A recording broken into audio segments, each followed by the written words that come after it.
Sveiki bičiuliai vandeniai ir vasario mėnesio horoskopas jums. Taigi pirmoji vasario pusė jums palankus laikas įvairiems projektams būtų su užsieniečiais.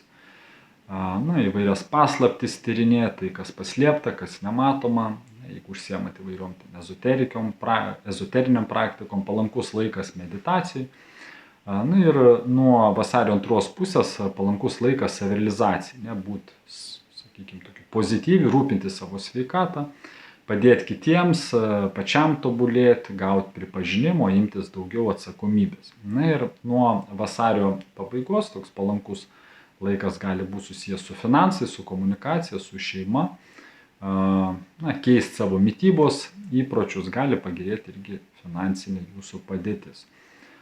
Ir vasarijos jums palankus laikas spręsti nekilnojamo turto klausimus, galbūt planuojat keisti gyvenamąją vietą arba remontuoti, transporto irgi priemonių klausimus spręsti, santykiams su mama. Galit vasarį turėti daugiau kūrybinės energijos, palankus skirti daugiau laiko vaikams. Gali aišku būti kažkokių tai situacijų, kai gali tekti spręsti konfliktus su vaikais, tai stenkitės kontroliuoti savo energiją įvairiuose tokiuose romantiškuose santykiuose, jeigu jau esat santuokoj, tai visokiom tai nepasiduokit pagundom.